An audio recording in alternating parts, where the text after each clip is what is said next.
Hello friends, સ્વાગત છે તમારું માકા સ્વાદમાં। આજે આપણે ઉનાળાની ગરમીમાં ઠંડક આપે એવા 3 પ્રકારના એકદમ ઠંડા ઠંડા રાયતા બનાવીશું। રેસીપી પસંદ પડે તો ચેનલને સબસ્ક્રાઈબ કરવાનું બિલકુલ ભૂલતા નહીં અને બાજુમાં રહેલા બેલ આઇકનને પર જરૂરથી પ્રેસ કરજો, જેથી તમને મારા નવા વિડીયોની નોટિફિકેશન મળતી રહે અને તમે મને ફેસબુક અને ઇન્સ્ટાગ્રામ પર પણ ફોલો કરી શકો છો। એની લિંક મેં નીચે ડિસ્ક્રિપ્શન બોક્સમાં આપી દીધી છે। તો સૌથી પહેલાં આપણે એકદમ ઘટ્ટ દહીં બનાવી લઈશું। એકદમ ઘટ્ટ અને મલાઈદાર દહીં બનાવવા માટે મેં આ 500 ml ફૂલ ફેટ દૂધ લીધું છે।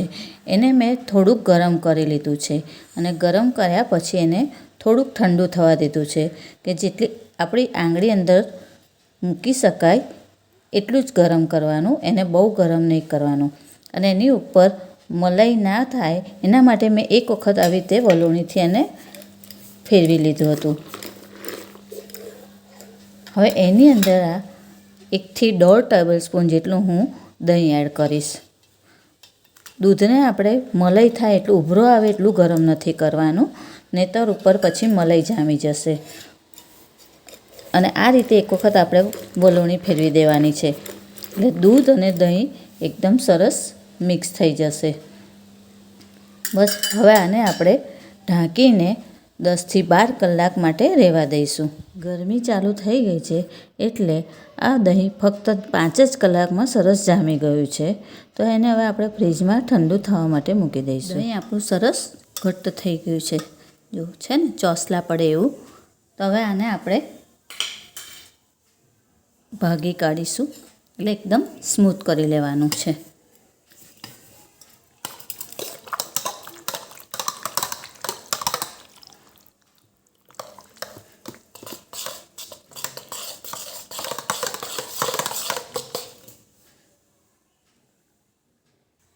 એક વખત આવી રીતે વલોણી ફેરવી લેવાની એટલે સરસ થઈ જશે।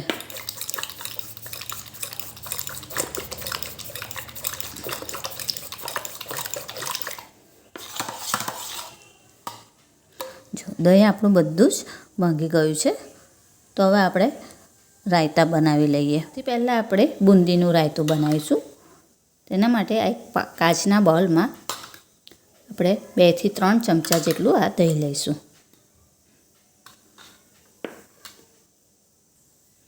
એની અંદર સ્વાદ મુજબ મીઠું એડ કરવાનું છે અને મેં આ બુંદી ઘરે જ પાડી છે અને બને ત્યાં સુધી તાજી જ બુંદી પાડવાની અને એનું રાયતું બનાવવાનું। તો આ બુંદી કેવી રીતે બનાવી તેની રેસીપી મેં પહેલાં મારી ચેનલ પર મૂકી દીધી છે, તો આમાંથી આપણે આ બુંદી એડ કરીશું।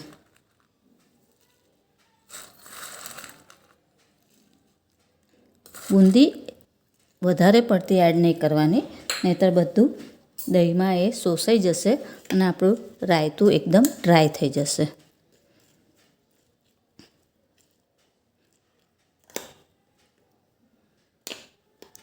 આવી રીતે એક વખત હલાવીને મિક્સ કરી લેવાનું।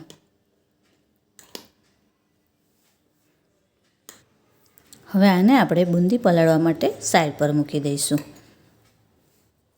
હવે આપણે બીજું રાયતું બનાવવાનું છે। આપણે એ રાયતું કેળાનું બનાવવાનું છે, તો એની અંદર આપણે આ મેં 2 ચમચા દહીં લઈ લીધું છે અને એની અંદર 2 ચમચી જેટલી આપણે ખાંડ એડ કરીશું।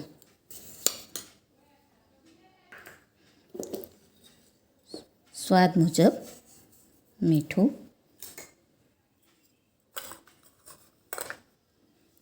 અડધા મરચાંને મેં આવી રીતે ઝીણું ઝીણું કાપી લીધું છે તે એડ કરીશું। ને આ મેં આખી રઈને આવી રીતે વાટી લીધી હતી એટલે એનો થોડોક અધકચરો વાટી લીધી છે એટલે કુરિયા જેવું થઈ જાય તે એડ કરીશું। આવી રીતે ના કરવું હોય તો તૈયાર કુરિયા પણ મળે છે રાઈના, એડ કરવા, પણ આનાથી ટેસ્ટ વધારે સારો આવે છે। તો આપણે હવે કેળાનું રાયતું કરવાનું છે, તો એની અંદર આપણે એક કેળું સમારીને એડ કરીશું। આવી રીતે કેળાને એકદમ ઝીણું ઝીણું સમારી લેવાનું।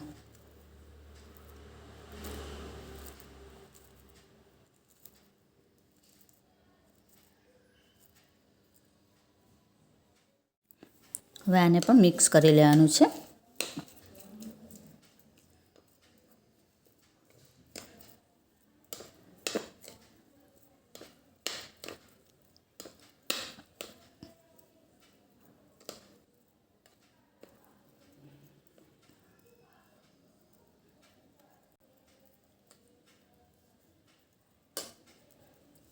હવે આની અંદર આપણે રાઈના કુરિયા એડ કર્યા છે, એટલે આને પણ 10 મિનિટ સુધી રેસ્ટ આપવો, જેથી કુરિયાનો અંદર ટેસ્ટ સરસ મિક્સ થઈ જાય. હવે ત્રીજું રાયતું આપણે કાકડીનું કરવાનું છે, તો એની અંદર પણ આપણે 2 ચમચી જેટલી ખાંડ એડ કરીશું. થોડાક લીલા મરચાં અને રાઈના કુરિયા. હવે એની અંદર આપણે આ કાકડીને મેં સારી રીતે ધોઈને લૂસી કાઢી છે, તો એને આપણે આવી છીણીથી છીણી કાઢવાની છે અને પછી અંદર એડ કરીશું. તો આપણે આને છીણી લઈએ. જો આ રીતે આપણે કાકડીને છીણી લેવાની છે, પણ છીણતા પહેલાં કાકડીને ચાખી જોવાની, કે અત્યારે કાકડી ઘણી વખત કડવી નીકળે છે.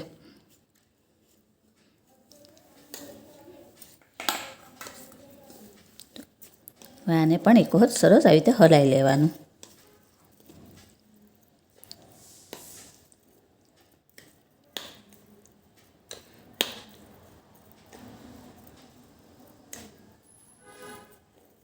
આને પણ આપણે થોડી વખત રેસ્ટ આપીશું.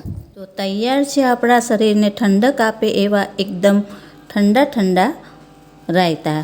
ફ્રેન્ડ્સ, આવી જ બીજી અવનવી રેસીપી જાણવા માટે મારી ચેનલને જોતા રહો, લાઈક અને શેર કરતા રહો. ચાલો ત્યારે ફરી મળીશું એક નવી રેસીપી સાથે.